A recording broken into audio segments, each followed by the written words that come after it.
Hello friends, welcome to the success master. So friends, তোমরা কেমন আছো? আশা করি সবাই খুব ভালো আছো এবং সবাই খুব ভালোভাবে এক্সামের জন্য প্রস্তুতি নিচ্ছ। সো ফ্রেন্ডস, আজকের ক্লাসের মধ্যে ডেমোক্রেসি অর্থাৎ গণতন্ত্র থেকে ডিসকাস করব। আর এই টপিকটা খুবই ইম্পর্টেন্ট। প্রতি বছর দেখা গেছে তোমরা প্রিভিয়াস ইয়ার কোশ্চেনগুলো অ্যানালাইসিস করলে দেখতে পাবে সোশ্যাল অ্যান্ড পলিটিক্যাল লাইফ থেকে এই যে ডেমোক্রেসি চ্যাপ্টারটা রয়েছে, এই চ্যাপ্টারটা থেকে কোনো বছরই কোশ্চেন কিন্তু মিস যায় না। প্রতি বছর একটা একটা কোশ্চেন অবশ্যই আসে এই ডেমোক্রেসি চ্যাপ্টার থেকে। তো এই চ্যাপ্টারটা খুবই গুরুত্বপূর্ণ। আজকে ক্লাসে ডিটেলসে কনসেপ্টটা আমি ডিসকাস করব। তার পাশাপাশি অনেকগুলো তোমাদের জন্য কোশ্চেন আনসারও নিয়ে এসেছি, সেগুলো ডিসকাস করব। তোমরা জাস্ট একটু ধৈর্য সহকারে মনোযোগ সহকারে ক্লাসটা স্কিপ না করে লাস্ট পর্যন্ত দেখতে থাকো, তাহলে আশা করি তোমাদের অনেকটাই কাজে আসবে। এখন তাহলে দেরি না করে আজকের ক্লাসটা আমি শুরু করছি সোশ্যাল অ্যান্ড পলিটিক্যাল লাইফ থেকে ডেমোক্রেসি অর্থাৎ গণতন্ত্র। সো গণতন্ত্রের ধারণা, কনসেপ্ট অফ ডেমোক্রেসি। এই যে গণতন্ত্র বা ডেমোক্রেসি, তার কনসেপ্টটা কি? ইংরেজি ডেমোক্রেসি শব্দটিকে বাংলা ভাষায় গণতন্ত্র বলা হয়। যে ইংরেজি ডেমোক্রেসি যে শব্দটি রয়েছে, এটিকে বাংলায় কি বলা হয়? গণতন্ত্র বলা হয়। ভূতপতিগত দিক থেকে ডেমোস এবং কার্টারিয়া নামক দুইটি গ্রিক শব্দ থেকে ডেমোক্রেসি শব্দটি এসেছে। যে ভূতপতিগত যে ডেমোস অ্যান্ড ক্রাটারিয়া নামক দুইটি গ্রিক শব্দ, এটি কী শব্দ? এটি হলো গ্রিক শব্দ থেকে এই ডেমোক্রেসি শব্দটি এসেছে। আর এটিকে বাংলায় কি বলা হয়? গণতন্ত্র বলা হয়। ডেমোস কথার অর্থ হলো জনগণ এবং কাটারিয়া শব্দ অর্থ হলো শক্তি, জনগণ ও শক্তি। সুতরাং ডেমোক্রেসি বলতে জনগণের শক্তি। সুতরাং ডেমোক্রেসি বলতে কি বোঝায়? জনগণের শক্তি বা পাওয়ার অফ দ্য পিপল কে বোঝানো হয়। গ্রিক দার্শনিক এরিস্টটল গণতন্ত্রকে এক গভর্নমেন্ট অফ দ্য মেনি বলে অভিহিত করেছেন। তো এখানে কনসেপ্ট অফ ডেমোক্রেসির মধ্যে কি দেওয়া হয়েছে? ডেমোক্রেসিকে বাংলায় কি বলা হয়? গণতন্ত্র বলা হয়। আর এই যে ডেমোক্রেসি ওয়ার্ডটা রয়েছে, এটা দুইটা গ্রিক শব্দ থেকে এসেছে। কি কি? একটা হলো ডেমোস আর একটা হলো ক্রাইটেরিয়া। ডেমোস কথার অর্থ হলো জনগণ, আর যে ক্রাইটেরিয়া শব্দের অর্থ হলো শক্তি। অর্থাৎ এক কথায় বলতে গেলে ডেমোক্রেসি কথার অর্থ হলো জনগণের শক্তি বা পাওয়ার অফ দ্য পিপল, মানে জনগণের যে শক্তি রয়েছে সেটাকে ডেমোক্রেসি বলা হয়। গ্রিক দার্শনিক এরিস্টটল গণতন্ত্রকে কি বলে অভিহিত করেছেন? গ্রিক দার্শনিক এরিস্টটল গণতন্ত্রকে এক গভর্নমেন্ট অফ দ্য মেনি বলে অভিহিত করেছেন।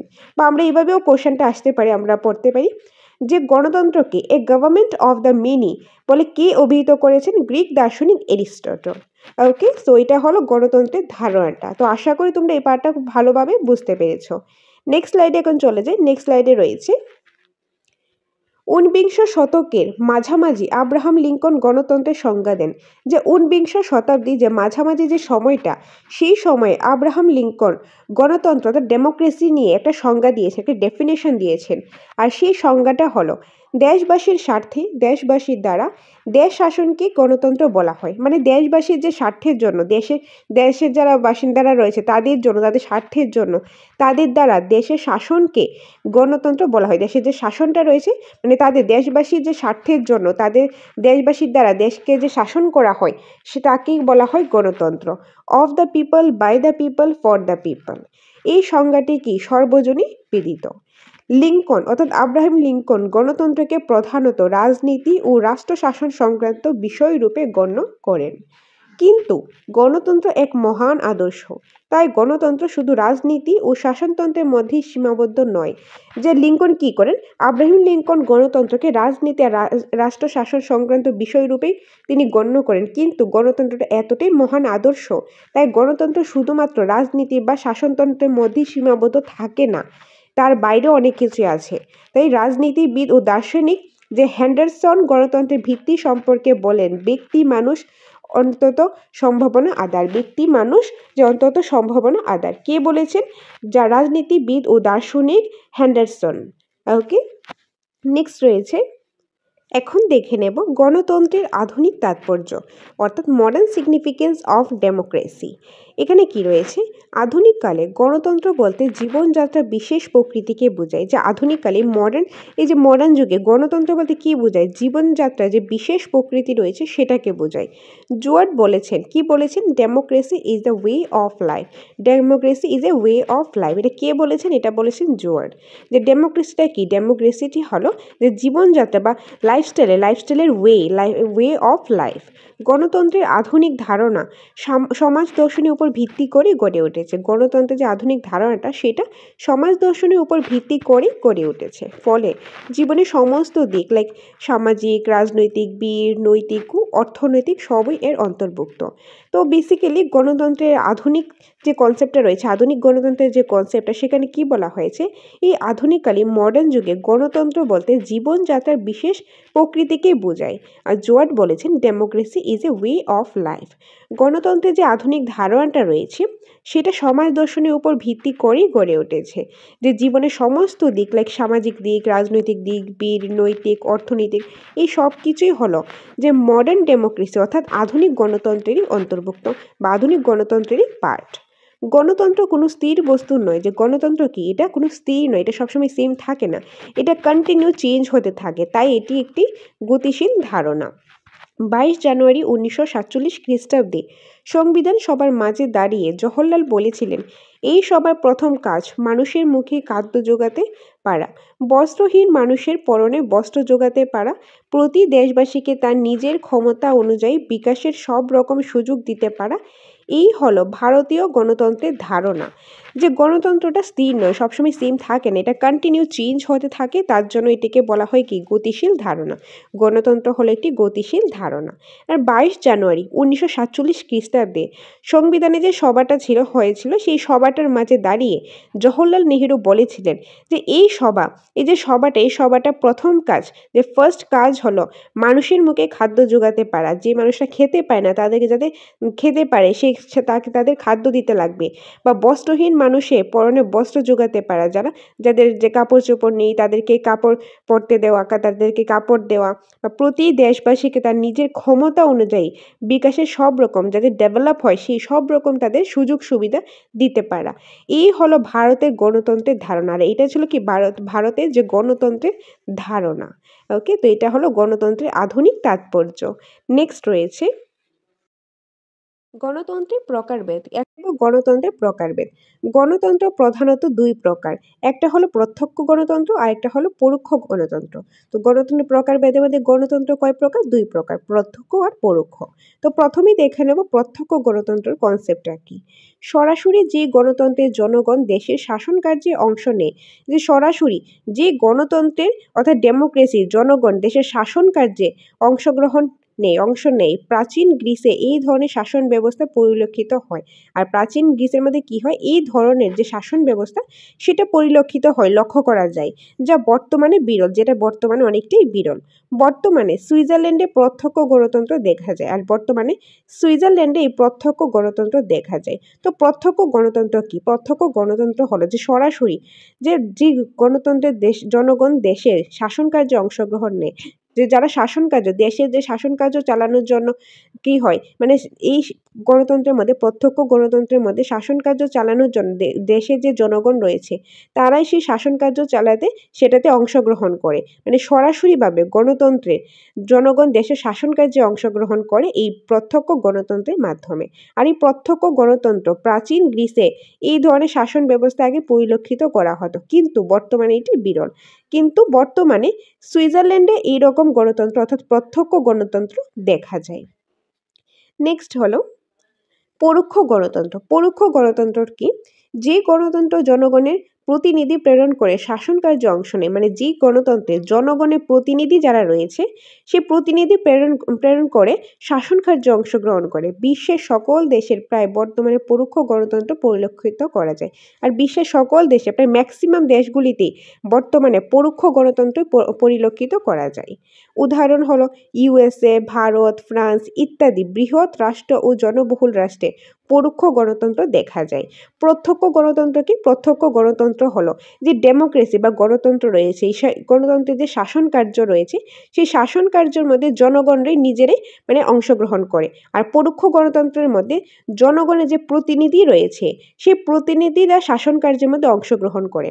আর এখন বর্তমানে বিশ্বের সকল দেশে প্রায় ম্যাক্সিমাম দেশগুলিতেই কি হয়, পরোক্ষ গণতন্ত্র পরিলক্ষিত হয়। যেরকম ইউএসএ, ভারতে, ফ্রান্সে এরকম কিছু বড় বড় রাষ্ট্র, জনবহুল রাষ্ট্র রয়েছে যেখানে পরোক্ষ গণতন্ত্র দেখা যায়। আর যদি বলা হয় প্রত্যক্ষ গণতন্ত্র দেখা যায়, যেরকম সুইজারল্যান্ডে। ওকে, কোশ্চেন আসতে পারে যে ভারতে কোন গণতন্ত্র দেখা যায়, পরোক্ষ নাকি প্রত্যক্ষ? তখন কি হবে? পরোক্ষ। আর সুইজারল্যান্ডে হলে প্রত্যক্ষ, ইউএসএ হলে পরোক্ষ, ফ্রান্স হলে পরোক্ষ। ওকে, নেক্সট হলো প্রত্যক্ষ গণতন্ত্রের কিছু গুরুত্বপূর্ণ তথ্য। এখন আমরা দেখব প্রত্যক্ষ গণতন্ত্রে কিছু গুরুত্বপূর্ণ তথ্য রয়েছে, কিছু ইম্পর্টেন্ট ইনফরমেশন রয়েছে, সেগুলি দেখে নেব। প্রত্যক্ষ গণতন্ত্রে দেশের জনসাধারণ তাদের মতামত শক্তি সরাসরি প্রয়োগ করে সরকার পরিচালনার জন্য। যে প্রত্যক্ষ গণতন্ত্রের মধ্যে কি হয়, দেশে যে জনসাধারণরা রয়েছে তারা তাদের যে মতামত, তাদের যে ওপিনিয়ন বা তাদের যে পাওয়ার শক্তি সেটা ডাইরেক্টলি প্রয়োগ করে সরকারটা পরিচালনার জন্য। তারা ডাইরেক্টলি সরকারটা পরিচালনা করার জন্য শক্তি, তাদের মতামত, তাদের ওপিনিয়ন সেটা প্রয়োগ করে থাকে। কিসের ক্ষেত্রে? প্রত্যক্ষ গণতন্ত্র যে দেশগুলি রয়েছে সেখানে। যেরকম একটা এক্সাম্পল হলো সুইজারল্যান্ডে। নেক্সট রয়েছে প্রত্যক্ষ গণতন্ত্রে দেশের জনসাধারণ তাদের আইন, বিভিন্ন পলিসি এবং সরকারি ক্ষেত্রে অধিকার নির্বাচন করে। যে প্রত্যক্ষ গণতন্ত্রের কি হয়, দেশে যে জনসাধারণ রয়েছে তাদের আইন বা বিভিন্ন পলিসি এবং সরকারি ক্ষেত্রে অধিকারী নির্বাচন করেন। এই রকমের সরকার প্রাচীনকালে গ্রিস দেশে ছিল। যে এরকম সরকার, তো প্রত্যক্ষ গণতন্ত্রের যে সরকার সেটা প্রাচীনকালে, আরও আগে প্রাচীনকালে গ্রিস দেশে ছিল এবং বর্তমানে সুইজারল্যান্ডে রয়েছে, বর্তমানে এখনও সুইজারল্যান্ডের মধ্যে আছে।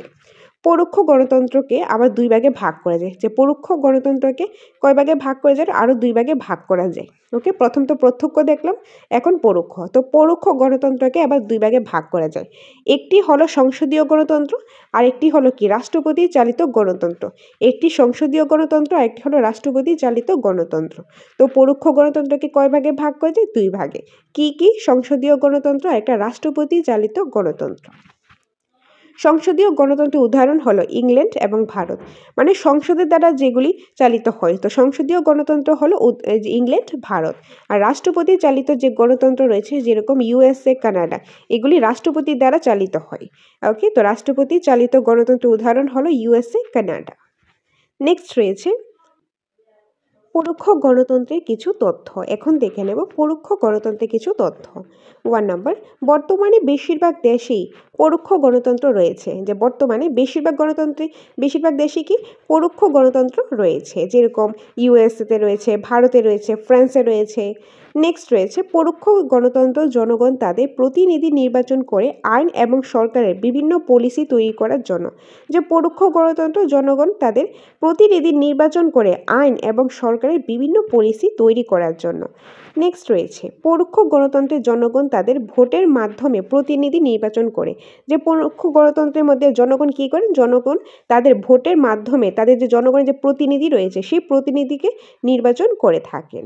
ওকে, নেক্সট পার্টটাতে রয়েছে গণতান্ত্রিক শাসন ব্যবস্থা বলতে যে কয়েকটি বিশেষ বিষয় মনে হয় তা হলো যে গণতান্ত্রিক শাসন ব্যবস্থায় সর্বাধিক মানুষের মঙ্গল সাধনই একমাত্র লক্ষ্য। যে গণতান্ত্রিক শাসন ব্যবস্থায় সর্বাধিক মানুষের মঙ্গল সাধনই একমাত্র লক্ষ্য, কারণ এখানে ভোটাধিকারের মাধ্যমে প্রতিনিধি নির্বাচনের সুবিধা আছে। যে এখানে ভোটাধিকারের মাধ্যমে প্রতিনিধি নির্বাচন করার সুবিধা আছে। 2 নম্বর, এই শাসন ব্যবস্থায় ন্যায় সাম্য সম্মতিত হয় কারণ এটি আলাপ আলোচনার মাধ্যমে পরিচালিত শাসন ব্যবস্থা, কারণ এটি আলাপ আলোচনার মাধ্যমে শাসন কার্যটা পরিচালিত হয়। ওকে, নেক্সট রয়েছে 3 নম্বরে, এই শাসন ব্যবস্থায় আইনের অনুশাসন প্রতিষ্ঠিত হয়। যে এই শাসন ব্যবস্থায় আইনের অনুশাসন প্রতিষ্ঠিত হয়। সকল প্রকার বৈষম্যমূলক আচরণের পথ বন্ধ করা হয়। শাসক ও বিচারকদের মধ্যেও বৈষম্যমূলক ও অন্যায় কাজকর্মের জবাবদিহি করতে হয়। যে এই শাসন ব্যবস্থায় কী করা হয়? এই পরোক্ষ শাসন ব্যবস্থায় আইনের অনুশাসন প্রতিষ্ঠিত হয়। সকল প্রকার যে বৈষম্যমূলক আচরণ রয়েছে সেগুলিকে বন্ধ করা হয়, বা শাসক ও বিচারকদের মধ্যেও যে বৈষম্যমূলক ও অন্যায় কাজকর্ম রয়েছে সেগুলি সেগুলিকে জবাবদিহি করতে হয়, জবাব দিতে হয়। 4 নম্বরে রয়েছে গণতন্ত্রের জনগণ যেহেতু রাজনৈতিক কাজে অংশগ্রহণ করে তাই তাদের মধ্যে রাজনৈতিক চেতনা বৃদ্ধি পায় ও শিক্ষার বিস্তার ঘটে। সাধারণ মানুষের মধ্যে আগ্রহ ও উৎসাহ দেখা যায় যে গণতন্ত্রের জনগণ যেহেতু রাজনৈতিক কাজে অংশগ্রহণ করে তাই তাদের মধ্যে রাজনৈতিক চেতনা বৃদ্ধি পায় ও শিক্ষার বিস্তার ঘটে। সাধারণ মানুষের মধ্যে আগ্রহ ও উৎসাহ দেখা যায়। আশা করি তোমরা এই পার্টটা বুঝতে পেরেছো। কোনো ডাউট থাকলে তোমরা এই যে ভিডিওটা 2 থেকে 3 বার দেখে নিও, তাহলে আশা করি আর কোনো ডাউট থাকবে না। তারপর ডাউট থাকলে আমি তো আছি, আমার সাথে কন্ট্যাক্ট করবে, সেই ডাউটগুলি ক্লিয়ার করে দেওয়ার আমি চেষ্টা করব। ওকে, সো আমরা প্রথমেই কনসেপ্টে কি দেখলাম, গণতন্ত্রের কি ধারণাটা, ডেমোক্রেসি যে কনসেপ্টটা কি, কোন শব্দ থেকে এসেছে, যেরকম গ্রিক শব্দ ডেমোস ও ক্রাটেরিয়া থেকে এসেছে কি ডেমোক্রেসি ওয়ার্ডটা। ডেমোক্রেসি যে ডেমোস কথার অর্থ হলো জনগণ, ক্রাটেরিয়া শব্দের অর্থ শক্তি। তো অর্থাৎ এক কথায় ডেমোক্রেসি কথার অর্থ হলো জনগণের শক্তি, পাওয়ার অফ দ্য পিপল। তারপর কি দেখলাম, গ্রিক দার্শনিক এরিস্টটল গণতন্ত্রকে কি বলে অভিহিত করেছেন, এক গভর্নমেন্ট অফ দ্য মেনি বলে অভিহিত করেছেন। তারপর আমরা আরও কিছু পয়েন্ট দেখলাম যে গণতন্ত্রের কনসেপ্ট নিয়ে। নেক্সট দেখলাম গণতন্ত্রের আধুনিক তাৎপর্য, modern significance of democracy. Next পার্টে যেটা দেখলাম প্রকারভেদ। প্রকারভেদ হলো গণতন্ত্রের 2 প্রকার, প্রত্যক্ষ গণতন্ত্র, পরোক্ষ গণতন্ত্র।